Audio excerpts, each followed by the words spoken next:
Shalom Avrahá. Nossa aula de hoje é sobre o Rambam, que diz que uma pessoa não deve estudar Kabbalah antes de completar 40 anos. E qual é o motivo disso? Diz o Pirkei Avot que a pessoa com 40 anos já é uma pessoa madura. Ele já entende as coisas diferente. Um jovem, ele é impulsivo, ele é capaz de entender errado e já fazer tudo errado e rápido. E a pessoa com 40 anos, ele já está mais maduro, já está mais... já tem uma maturidade emocional. O Baal Shem Tov, ele pediu para não estudar Kabbalah na linguagem da Kabbalah. Ele pegou os conceitos básicos da Kabbalah, fez disso uma nova Chokhmah, uma nova sabedoria que é chamada de Hassidut. Por que ele precisou fazer isso? Porque ele precisou trabalhar em cima dos conceitos cabalísticos e repassar eles para a gente de uma maneira mais adequada. Diz o Baal Shem Tov, um exemplo, que um rei estava com um problema sério, o filho dele estava muito doente, o filho estava já desmaiado, já perdeu a consciência. Vieram todos os maiores médicos e deram remédios, e os remédios não adiantaram, até que o maior dos médicos ele falou: olha, nada vai adiantar para resolver o problema do príncipe, a única coisa que vai adiantar é se você pegar a pedra mais preciosa da sua coroa, a joia da coroa, e dar para o príncipe comer ela, isso vai salvar a vida dele. Mas o príncipe já estava numa situação, em estado de coma, ele já não tinha como comer nada. E aí o rei falou: então vamos pegar essa joia da coroa, a pedra mais preciosa, vamos moer ela, misturar ela com água e jogar na cara dele. Alguma coisa vai entrar e isso já vai salvar a vida dele. E diz o Baal Shem Tov, a joia da coroa, a pedra mais preciosa da nossa Torá, é o lado oculto da Torá, é a Kabbalah. E o povo de Israel, na época do Baal Shem Tov, estava desmaiado. E no estado de coma, vai saber o que poderia acontecer. O Baal Shem Tov pegou a Kabbalah e no exemplo que ele deu, a joia da coroa, do jeito que ela estava, não tem como dar para a pessoa comer. A pessoa não vai conseguir engolir. Então ele transformou, ele pegou os conceitos básicos da Kabbalah e transformou isso numa nova sabedoria chamada de Hassidut, que são os conceitos cabalísticos, mas já moídos, misturados com água, jogados na nossa cara. Alguma coisa sempre entra e consegue nos ressuscitar. E o motivo que o Baal Shem Tov deu esse exemplo, que não tem como dar a Kabbalah diretamente para a pessoa, tem que pegar a Kabbalah e moer ela, misturar ela com água e açúcar e depois jogar na cara da pessoa.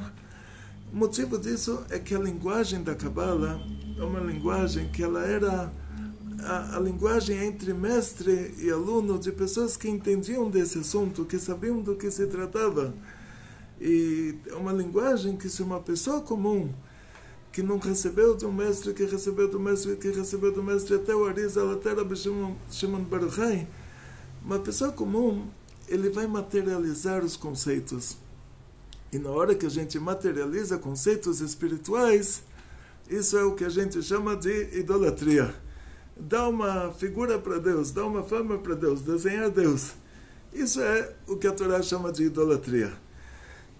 Quando a Kabbalah usa uma linguagem que no princípio era a essência divina, todo mundo concorda, Deus é a essência do bem, e a natureza do bem é fazer o bem, é a essência divina.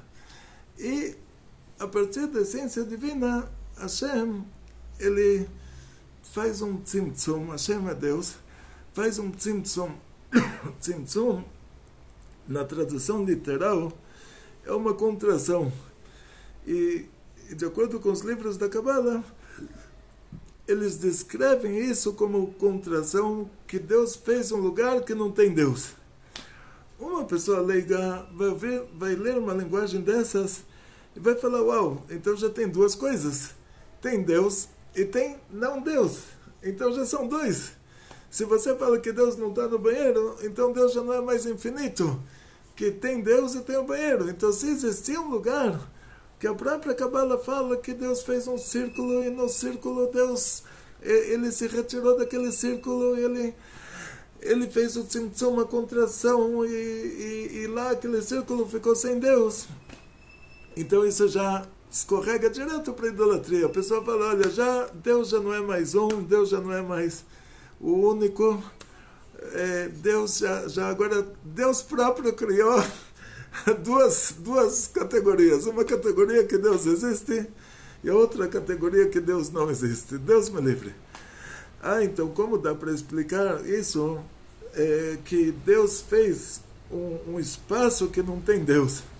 Aí o Baal Shem Tov explicou, não é que Deus desapareceu daquele espaço, é que ele se ocultou naquele espaço. Só que a Kabbalah não vai usar essa linguagem ocultação. E foi uma ocultação muito grande, mas foi uma ocultação tão grande, mas tão grande, mas tão grande, que a Kabbalah vai falar, olha, Deus fez um lugar que não tem Deus. Porque ela está querendo dizer que a ocultação era muito grande. E vou dar um exemplo simples para vocês. Está escrito na Torá, Ger Shemit Gayer, um convertido que se converte. Explicou o Rebbe por que está escrito Ger Shemit Gayer e não Goi Shemit Gayer. Não está escrito alguém que não era judeu que se converteu ao judaísmo. Está escrito o convertido que se converteu. Diz o Rebbe que essa pessoa ele já tinha uma alma judia desde o começo, e isso que levou ele a se converter ao judaísmo. E na hora que ele se converteu, aquela alma, ela se despertou, ela assumiu aquele corpo. O mesmo acontece com uma criança no Bar Mitzvah. Ele tem essa alma divina que está vinculada a ele, está no Makif, está envolvendo ele desde que o óvulo foi fecundado. Mas no dia do Bar Mitzvah, essa alma assume o corpo, mas é a alma dele que estava lá o tempo todo. E aí a linguagem da Kabbalah já vai ser que ele recebe uma alma. Por que a Kabbalah usa essa linguagem? Para dizer que a coisa é tão, mas tão, que é como se ele tivesse recebido uma alma nova.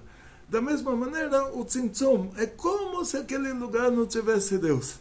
Só que o livro de Kabbalah, ele não vai falar para você é como se. Ele vai falar, Hashem fez uma companhia, Hashem fez um lugar que não tem Deus, que está um lugar vazio.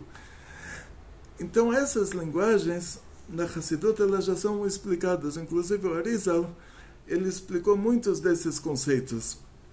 Ou seja, quando chega o Shabbat, a gente recebe uma Neshama Yeterah, uma alma a mais.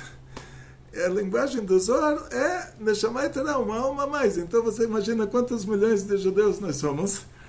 Então cada um recebe uma alma a mais, então são 15 milhões de encostos. Isso é só dos judeus revelados. Imagina 10 tribos perdidas, eles também recebem essa Neshama Yeterah. Imagina todos aqueles que são descendentes de judeus que estão misturados aí pelos povos do mundo, nesses lugares que teve Inquisição e Cruzadas, eles também recebem a Neshama Yeterah. Então o Zohar não está dizendo que milhões de pessoas recebem um encosto e depois no Motzei Shabbat todos esses encostos eles sobem de volta para o céu. Deus me livre. Mas é a nossa alma, assim explica Hassidut, que a nossa alma que ela sobe de nível, mas essa subida é tão grande, mas tão grande que é como se a gente tivesse recebido uma alma nova.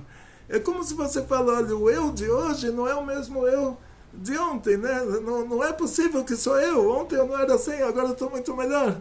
Não é possível que era eu. É como se você diz, olha, quando eu era um nenenzinho, eu tomava mamadeira e agora eu estou grande. Então é a mesma pessoa, só que a mesma pessoa que subiu de nível. Por causa que essas linguagens da Kabbalah, elas trazem a pessoa a materializar os conceitos.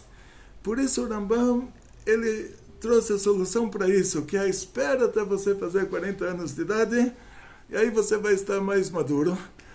você vai entender sozinho que a intenção aqui não é que Deus fez um espaço vazio, mas é que Deus se ocultou daquele lugar. Então Deus está em todo lugar. Se você olha para todos os lados, você vai ver que Deus está oculto em todos os lugares. Deus está em todo lugar, mas ele se ocultou. Então a mesma coisa acontece lá. Então uma pessoa de 40 anos, ele já entende sozinho que não tem um lugar que não tem Deus. Mas um jovem, ele vai falar, se está escrito que Deus fez um lugar vazio, ele é um jovem perfeccionista, muito impossível, ele vai falar, então, descobri a América. Descobri que tem um lugar que tinha Deus e não tem mais Deus. Agora Deus já não é mais infinito, já tem duas coisas. Tem um lugar que tem Deus, tem um lugar que não tem Deus. Deus me livre. O Rambam, a solução dele foi isso. Espera até 40 anos, aí você vai estar mais maduro, você já vai entender sozinho. O Baal Shem Tov, ele trouxe uma solução de pegar esses conceitos cabalísticos e explicar eles água com açúcar, explicar eles de uma maneira tão moída, tão detalhada, tão que a pessoa acaba entendendo.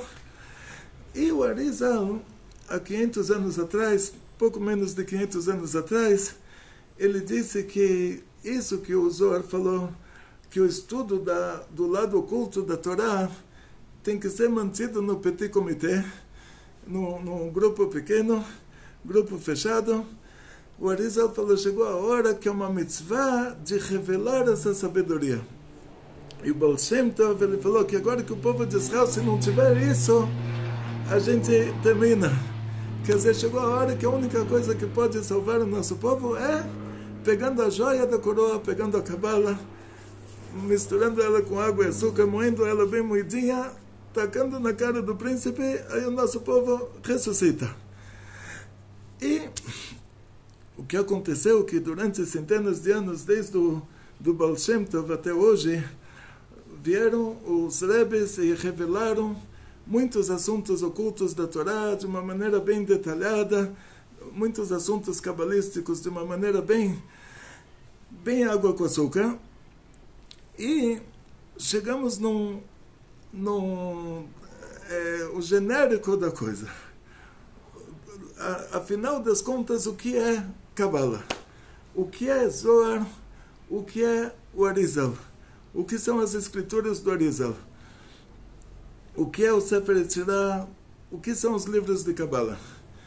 E no Brasil a gente fala português, é uma língua que não é tão usada em outros lugares do mundo.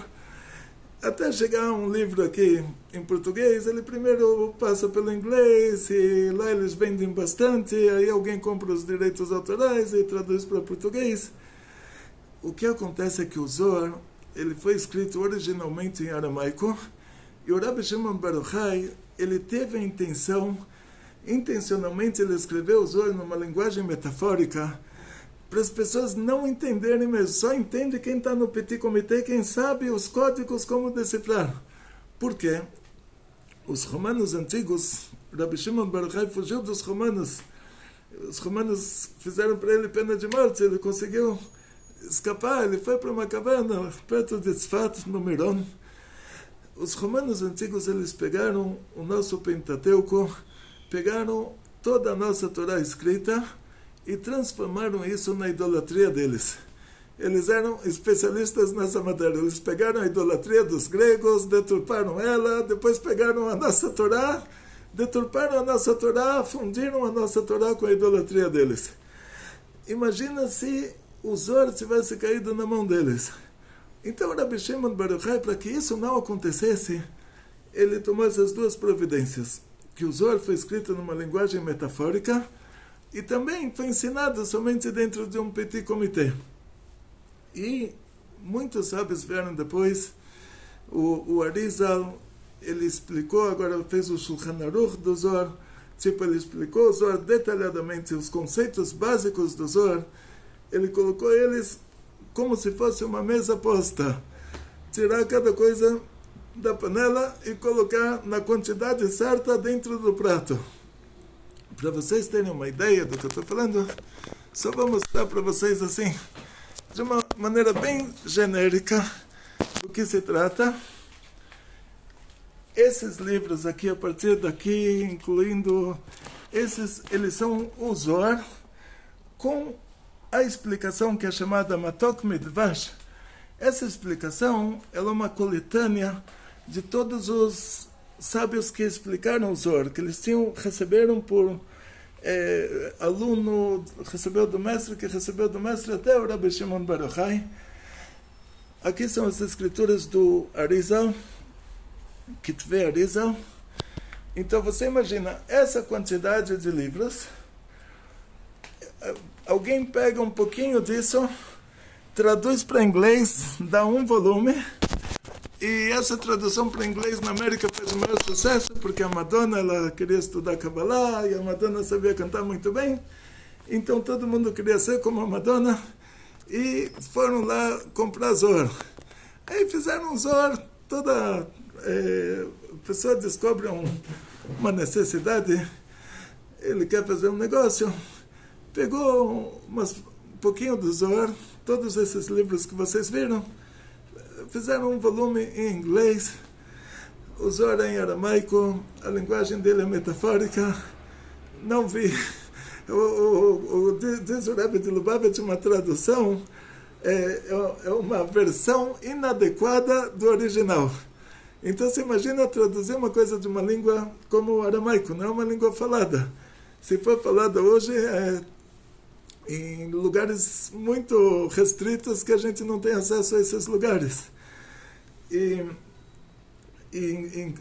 Inclusive a linguagem do Zohar era o aramaico de Israel, que não era o mesmo aramaico da Babilônia. Para complicar mais ainda, se você encontra lá no Kurdistão alguém falando aramaico, não vai ser o mesmo aramaico.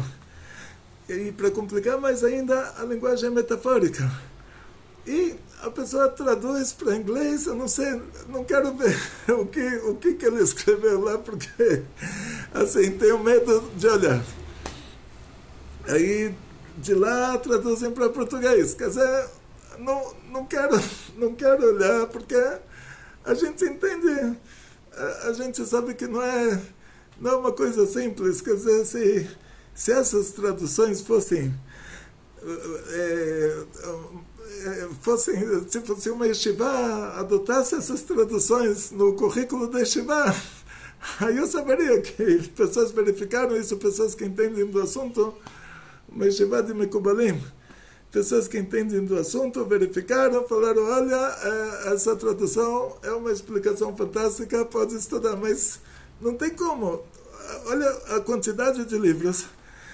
Você não tem como traduzir tudo aquilo num volume só, e os tradutores eles fazem geralmente uma tradução literal, e lá você tem que fazer uma tradução explicativa.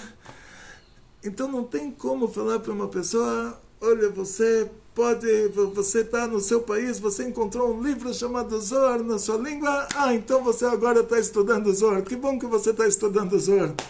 Não posso falar que ele está estudando Zohar. E vocês entendem sozinhos.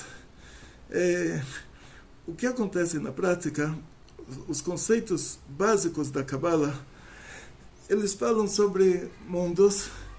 A gente fala, em primeiro lugar, sobre a essência divina. Deus é a essência do bem. A natureza do bem é fazer o bem.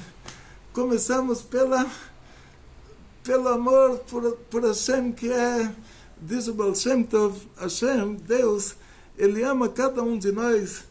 Baal Shem Tov traz um exemplo, um casal já numa idade muito avançada, tem uma criança, imagina o amor que eles vão ter por essa criança. Isso não é nada ainda comparado ao amor que Hashem tem por nós.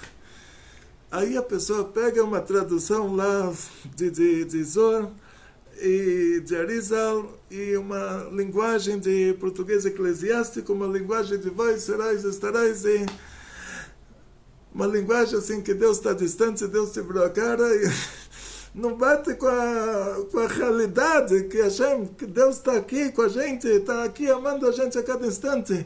Não bate com a realidade. Então vamos lá, os conceitos básicos da Kabbalah. a gente começa pela essência divina. A essência divina está acima do tempo.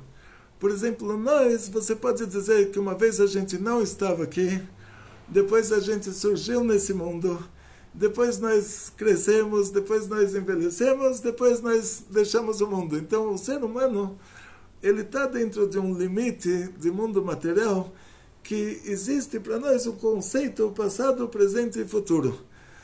Para Hashem, não tem esses conceitos, ele está acima dos conceitos, acima dos limites materiais. Então, o conceito básico é a essência divina. Hashem sempre existiu, não é? Até falar sempre existiu já limita.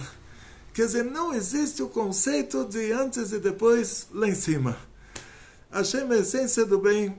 Hashem sempre existiu e continua existindo na mesma intensidade. Nós surgimos. Como nós surgimos, Hashem é a essência do bem. Para nós, ele teve que fazer um tzimtzum. Esse tzimtzum é a ocultação. É o que a Kabbalah chama de contração, mas na verdade, se você imaginar o que é uma contração, você vai saber que não é uma contração, é uma ocultação. Então você tem que traduzir de uma maneira explicativa, senão a pessoa vai achar que vai comparar Deus a coisas materiais. A coisa material, ela encolhe, ela se expande, ela se encolhe. Você não pode falar isso em relação a Deus. Então aconteceu uma ocultação. Ocultação a gente sabe o que é. Você olha para os lados, você vê que Deus está oculto. Então isso a gente entende. Aconteceu a ocultação. Aí vamos chegar num conceito cabalístico que se chama Dat Elyon e Dat Tachton.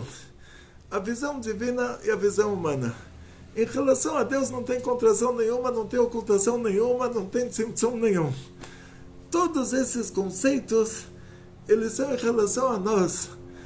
Ou seja, Deus é o mesmo antes de criar o mundo, Deus é o mesmo depois que criou o mundo. Porque em relação a Deus, em relação à visão divina, não teve nenhuma diferença. Mas em relação a nós, essa ocultação, ela acontece em relação a nós. Você olha, você vê que não tem Deus. Deus não está vendo como você. Então você está em boas mãos, Hashem está te vendo a cada instante, você que não está vendo Ele. Aí você acha que Ele não está te vendo porque você aplica a Ele, você projeta nele conceitos humanos. Aí você fala, da mesma maneira que eu não estou vendo Ele não está me vendo, então Ele não se importa comigo, Ele não está me ajudando, Ele não está me dando vida. Isso é pegar os seus conceitos materiais limitados e aplicar a Deus. E isso não se aplica a Deus. Quer dizer, Deus continua a essência do bem que Ele, antes de criar o mundo, depois de ter criado o mundo. Então nós chegamos vamos chamar isso também no mundo espiritual, esses conceitos em cima e embaixo são conceitos para o nosso raciocínio. Porque você falar no mundo espiritual em cima e embaixo, você está dizendo, está aplicando conceitos do mundo material, que a gente tem limites de espaço, tem o lado de cima e tem o lado de baixo. No mundo espiritual não tem esses limites. Mas vamos dizer, só para o nosso raciocínio, para a gente conseguir entender a coisa, vamos começar pela essência divina. Hashem, Deus, Hashem é a essência do bem. A natureza do bem é fazer o bem. Para chegar a nós, para nos fazer o bem, em primeiro lugar, teve o tzimtzum, a ocultação. Aí começa uma série de ocultações. Cada vez a ocultação é mais baixa, vamos dizer, mais baixa em relação a nós, que a gente tem esses conceitos de alto e baixo. E vamos falar em resumo, para chegar rápido ao que tem a ver com a gente. Tem um nível que se chama Ak, Adam Kadmon. Nesse nível, Adam Kadmon, já existe a palavra Adam. O que quer dizer Adam? Hashem, quando ele criou o mundo, ele criou primeiro os anjos, Depois ele falou para os anjos, vamos fazer o homem a nossa imagem e nossa semelhança. E no segundo mandamento está escrito que Hashem não tem nenhuma imagem, nenhuma semelhança dentro de todos os conceitos materiais. Então imagina uma pessoa, uma criança que nasceu cega, ela nunca enxergou na vida dela, e você agora foi passar as férias num lugar maravilhoso, num lugar paradisíaco, e você volta e você começa a contar para essa pessoa. Essa criança cresceu, ela nunca viu nada, ela já é um adulto, ela nunca viu nada, e você fala para ela, olha, eu estava num lugar que tinha um coqueiro lindo, tinha passarinhos coloridos, e tinha água transparente, e os peixes coloridos, e ela vai imaginando tudo, preto mais preto igual a preto, já imaginei o coqueiro, preto mais preto igual a preto, já imaginei as nuvens, o céu azul e as nuvens brancas, e os passarinhos vermelhos, e a água verde, e os peixes azuis, e ela vai, preto mais preto igual a preto, ela acha que ela imaginou. Então a gente é assim em relação aos conceitos espirituais. Na nossa cabeça está material mais material igual a material, já imaginei o anjo. Material mais material igual a material, já imaginei Deus. Quer dizer, Deus me livre, a gente não tem como, não temos as ferramentas para entender o que é um conceito espiritual. E quando Hashem fala para os anjos, vamos fazer o homem a nossa imagem e semelhança, e depois Deus sozinho faz a gente, o que nós entendemos daqui, Rashi, ele fala, olha, Hashem, pela humildade dele, a gente vai ver isso também na discussão do Unclus com soldados romanos da época antiga. Unclus era o sobrinho do imperador romano do Titus. Unclus se converteu ao judaísmo. O Adrianus Caesar mandou 3 tropas de romanos para levar o Unclus de volta para Roma. Em cada uma dessas tropas, ele conta para eles uma história, que a moral da história é a humildade divina, a diferença entre Deus e o que eles acham que é Deus. Então, Hashem é a essência do bem, Hashem é a essência da humildade. E quando Hashem fala para os anjos, vamos fazer o homem, diz o Rashi, isso foi a humildade dele, que ele falou para eles, vamos fazer o homem, mesmo que no final ele fez sozinho. Por que ele tinha que falar para eles, vamos fazer o homem? Porque eles seriam as nossas babás. Eles teriam que cuidar da gente. O Malach Michael veio falar que a Sara vai ter um filho, veio fazer um milagre para que a Sara possa ter um filho. O Malach Rafael veio curar Abraão. O Malach Gabriel veio destruir a Sodoma e Gomorra para nos proteger dos bandidos que tinham lá. E os anjos, eles... Hashem fez eles montarem um tribunal divino para fiscalizar as nossas boas ações. Então, por causa que, sendo que o trabalho deles seria em relação a nós, então Hashem deu satisfação para eles. Hashem deu satisfação para eles, falou, vamos fazer o homem. E só que na hora que Hashem fez o homem, Hashem fez sozinho. Então por que Hashem falou para eles, vamos fazer o homem a nossa imagem e semelhança? Essa nossa imagem e semelhança já vem nos indicar, como diz o segundo mandamento, que não é nada material, que se a gente imaginar material mais material igual a material, é como a criança que nasceu cego, ele está imaginando preto mais preto igual a preto, ele já está vendo a paisagem, e aquela criança está muito mais próximo de ver uma paisagem, ou seja, o preto que ele está imaginando também é um conceito material, e a paisagem também é um conceito material. Então, a proximidade entre a coisa preta que ele está vendo e a paisagem é muito menor do que nós e a grandeza do mundo espiritual. Então, Hashem, quando fala, vamos fazer o homem a nossa imagem e semelhança, a imagem e semelhança, diz o Zohar, diz o Arizal, são as 10 sefirot lá em cima. Então nós começamos com esse nível agora, depois do grande tzimtzum, da grande ocultação, chegamos então num nível chamado Ak, Adam Kadmon, que lá já existem as sefirot no potencial. Depois vamos para um nível mais baixo, baixo em relação a nós, que lá em cima não tem alto e baixo.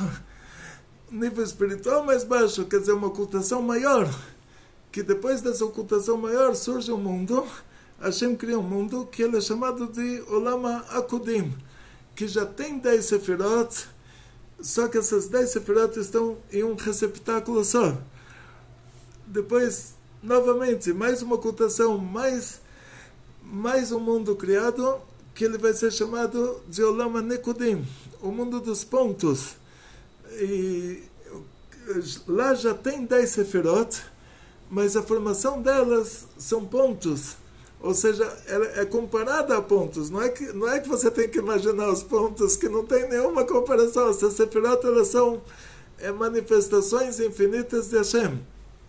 Então, lá, elas são como comparadas, o raciocínio delas, comparadas a pontos, porque o ponto, ele não se une ao outro ponto. Se ele se une ao outro ponto, ele já não é mais um ponto, ele já é um traço. Então, por isso foi dado a esse mundo o nome de Olam Anikudim, por causa que as sefirot lá são comparadas a pontos, quer dizer, elas não têm conexão uma com a outra. Um nível mais para baixo, mais ocultação. Hashem cria um mundo, acontece no mundo dos Olam Anikudim, acontece a quebra dos receptáculos, luzes enormes, lá tinham muitas luzes e poucos receptáculos, as luzes eram mais fortes do que os receptáculos, a quebra dos receptáculos, ela faz com que caiam num nível inferior, todas aquelas luzes superiores, aquelas revelações divinas do mundo de cima caem para o mundo de baixo. Aí começa o que a gente chama de Seder, e isso que o mundo de baixo não existia ainda. Imagina, então, a gente não tem como imaginar essas coisas. A gente só consegue imaginar o raciocínio da coisa, mas não o que era de verdade. Aí a gente começa a criar os mundos mais baixos, e a gente começa pelo mundo de Atzilut, que ele já é o chamado de Olam Atikun, o mundo do concerto, Olam Avrodim. Esse mundo de Atzilut já tem as 10 sefirot definidas como no Olam Anikudim, em receptáculos separados como no Olam Anikudim, mas elas já são sincronizadas entre si por meio de um segundo plano, que cada uma das 10 sefirot ela tem fora a si própria em primeiro plano, em segundo plano ela tem a si própria novamente e as outras 9 sefirot. E elas se sincronizam por meio desse segundo plano. E abaixo disso vamos encontrar outras ramificações, mas a gente vai entrar agora só no genérico da coisa. Lá existe essa sincronização entre as sefirot, e o tipo de sincronização, cada tipo de sincronização vai ser chamado de Partsuf. Partsuf é face, ou seja, os Partsufim, eles são configurações de sefirot. E aí, de acordo com essas configurações, se a configuração está de uma forma ou de outra forma, isso vai refletir até nós aqui embaixo. E não só isso, o nosso comportamento vai influenciar nessas configurações, vai fazer com que essas configurações sejam favoráveis a nós, ou Deus me livre, essas configurações não sejam favoráveis a nós. Como aqui embaixo existe o aspecto masculino e o aspecto feminino, como está escrito que Hashem, quando ele fez o homem, Veifach be'apav nishmat chaim, diz o Zohar, toda essa linguagem Deus soprou nas suas narinas, é uma linguagem só para entender o raciocínio. Deus não soprou e não foi nas narinas. Então por que está escrito Deus soprou nas suas narinas? Na hora que Hashem fala para os anjos, vamos fazer um homem à nossa imagem e semelhança, essas são as 10 sefirot. Na hora que a Torá usa essa linguagem que Hashem soprou, diz o Zohar, manda nafach mitoche nafach. A Torá usou essa linguagem porque a pessoa que sopra, ele sopra o que tem dentro, para mostrar que a nossa alma é uma parte de Hashem, e a nossa alma tem esses 10 aspectos, essas 10 emanações que são as 10 sefirot. E não só a alma, mas tudo que existe tem as 10 sefirot. E não só tudo que existe do lado bom, existe também, depois da linha do equador espiritual, você desce para o precipício. Muito obrigado. Baruch atah Adonai Eloheinu melech haolam she'akol nהיה bidbaro. Agradeço escolher e mas todas as brachot. E aí o que acontece na prática, até a coisa ruim tem 10 sefirot, tudo tem 10 sefirot. E isso que Hashem falou, vamos fazer o homem a nossa imagem e semelhança. Por que está escrito que soprou nas narinas?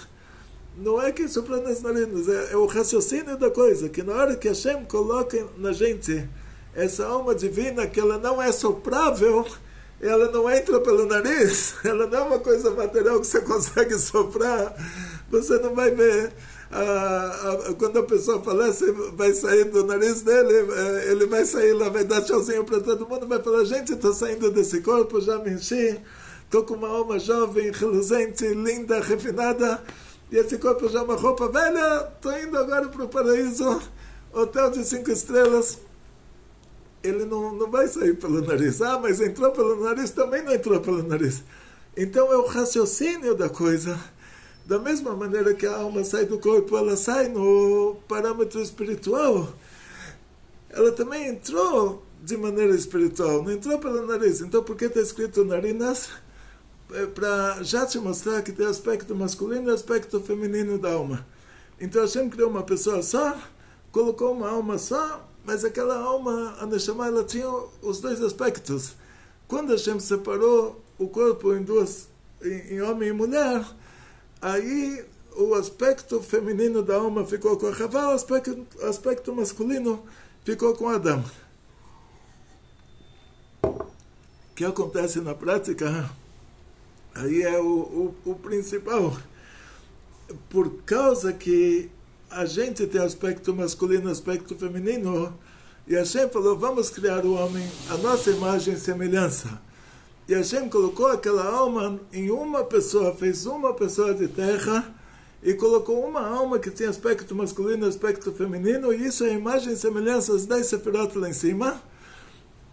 Então Hashem está mostrando para a gente que nas 10 sefirot vai ter um aspecto, um parzuf chamado Zeir Anpin, é uma configuração, parzuf é configuração, chamado Zeir Anpin, que é o rosto pequeno, a configuração rosto pequeno, configuração Zeir Anpin, que é o lado masculino da Sefirot.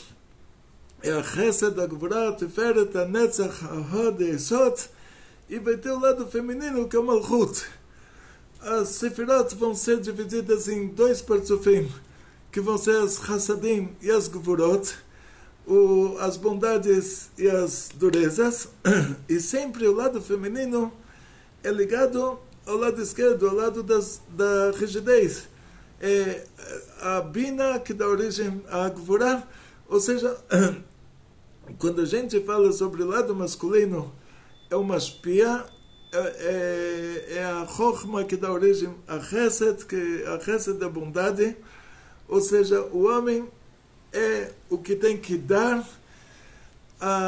o lado que Gvurah é o lado que recebe, então a mulher ela recebe, e na hora que a gente cumpre o mandamento divino, a gente faz uma coisa boa, a gente está ligando o aspecto masculino, aquela configuração masculina da Sefirot, que vai ser chamado de Kutsh Abricho, o santo bendito seja, que é essa configuração da Sefirot juntas, Chesed, Gvurah, Tiferet, Netzach, Hod, Esod, Netzach, Hod, Esod, com o Malchut, que é o lado feminino, que vai ser chamado de Shechinta, presença feminina, a presença de Deus. Ou seja, é o noivo e a noiva. A nossa conexão, quando a gente faz uma boa ação nesse mundo, a nossa conexão é o Malchut. Então a gente embeleza a noiva e faz o casamento lá em cima, faz a união entre o conjunto de Sefirot, a configuração chamada Kodesh HaBrichu, com a configuração chamada Shechita, e a gente une o aspecto masculino e o aspecto feminino lá em cima, e a gente traz para o mundo toda a fartura, tudo de bom. Então, contar para vocês agora, antes de chegar no ponto assim, quando eu comecei a estudar Kabbalah, eu estava na Yeshiva em Kfar Chabad. Cheguei em Kfar Chabad em 1978. Cheguei na Yeshiva, estava tudo muito lindo. Não tinha um livro quando eu abri lá. Descobri uma biblioteca escura. Você acende a luz não acende, você olha para cima, vê que não tem lâmpada, quer dizer, um lugar que ninguém entra. Tinha um árabe que limpava a Yeshiva lá, ele não limpava.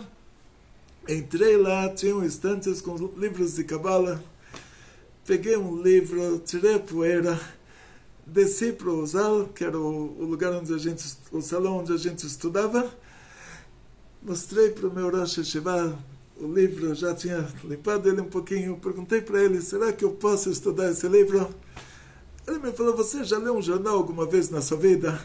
Eu falei, sim.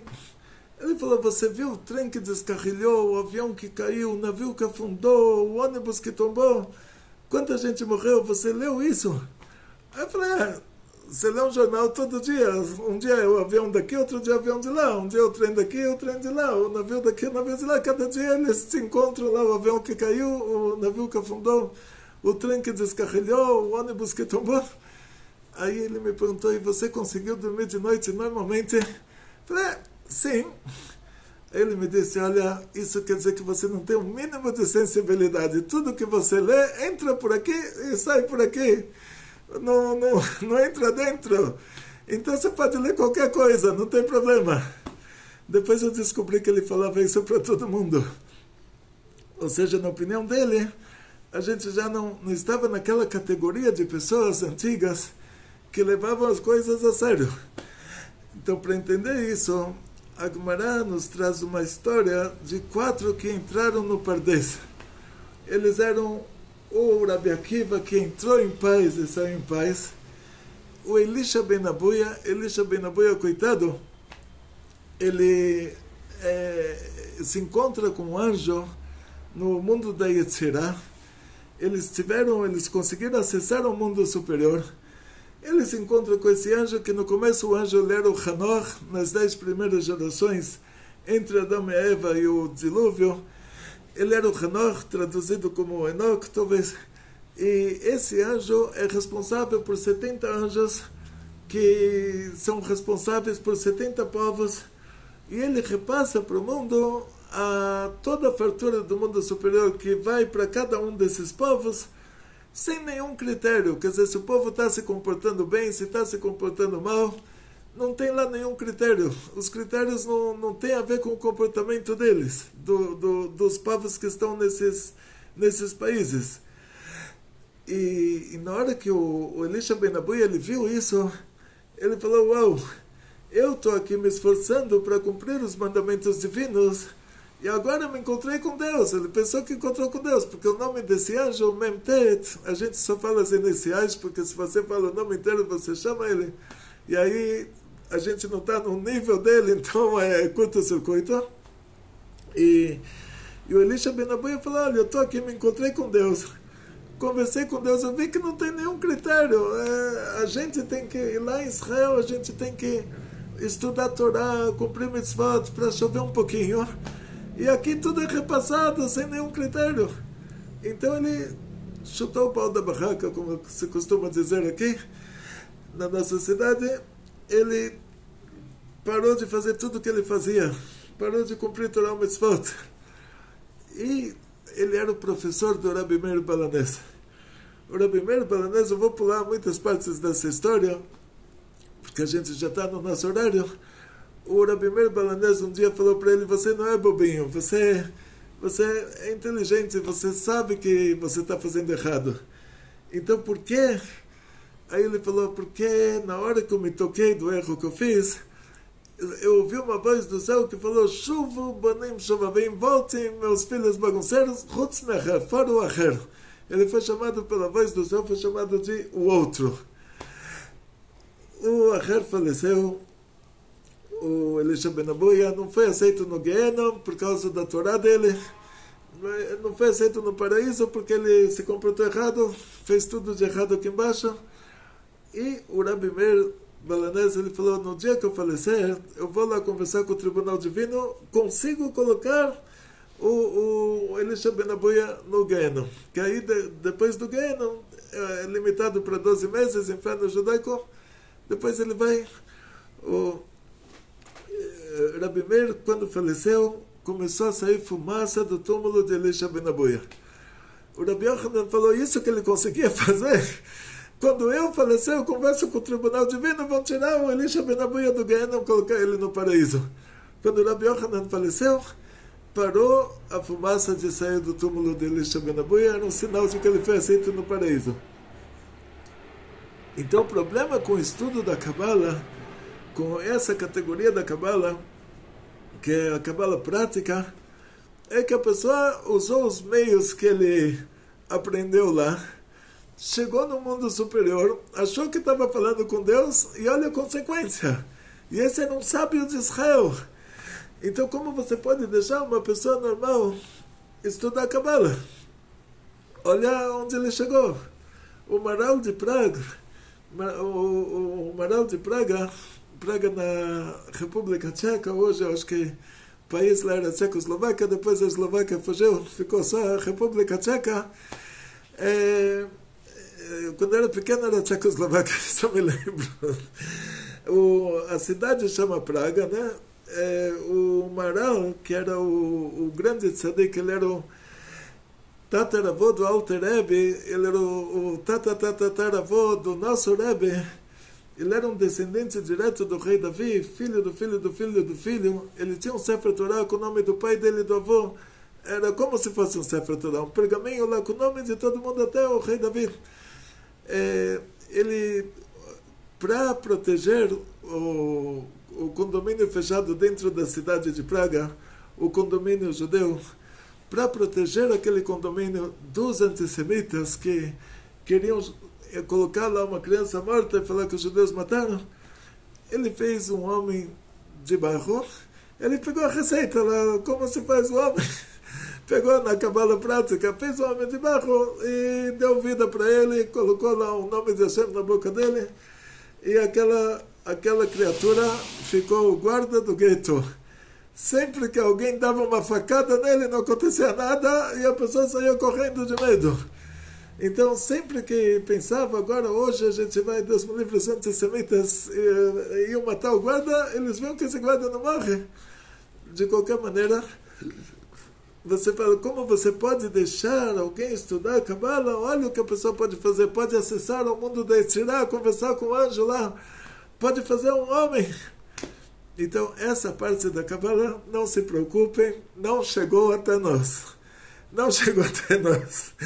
Então, o Zohar e o Arizal, eles te trazem a parte da Kabbalah que vai te despertar amor a Hashem, vai te despertar temor a Hashem.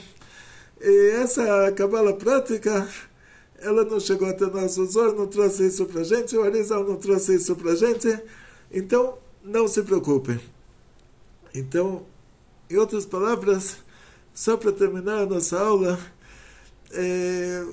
como eu contei para vocês, tem os conceitos básicos da Kabbalah, que, em primeiro lugar, isso é uma coisa que você tem que se lembrar de manhã, de tarde e de noite, que Hashem, Deus é a essência do bem, e a natureza do bem é fazer o bem, e Ele está amando você a cada instante. Você não pode, mas você olha para os lados, você não está vendo Deus, mas Ele está vendo você, não se preocupa. Uma mãe não esquece o filho no supermercado, Ele também não esquece você por aí. Então não se preocupa. Você está com dificuldades na vida, você pode olhar para cima e falar, chefe, você está com problema, seu filho aqui está passando dificuldades, imagina que, coitado, não queria estar no seu lugar numa hora dessas. Imagina o sofrimento lá em cima que a gente está sofrendo. Isso você tem que se lembrar o tempo todo. Hashem é a essência do bem. A natureza do bem é fazer o bem. E tudo que a gente aprende de conceitos de Kabbalah é para se chegar a isso. É para limpar, desmaterializar os nossos conceitos, tirar todas as formas que a gente deu, que a gente acha que Deus é isso ou Deus é aquilo, que todas as formas que a gente imaginou quando a gente era pequeno, fazer uma limpeza, uma faxina no intelecto e desmaterializar todos os nossos conceitos, se conscientizar de que a gente não tem a capacidade de entender um conceito espiritual, mas saber que esses conceitos espirituais existem, viver com eles, mesmo sem poder desenhar eles. Por isso toda a linguagem da Kabbalah é para se trazer o raciocínio da coisa, para entender como a coisa funciona, como esses partsufim do mundo superior funcionam, como essas configurações de Sefirot funcionam, para a gente fazer, se comportar melhor, para fazer com que a configuração aconteça a nosso favor, com que a união das Sefirot forme uma configuração a nosso favor. Atzlacha, Briut, Parnassá Beshefa, muito sucesso, muita saúde, muito dinheiro, muitas felicidades, muita alegria. Bekol Tov.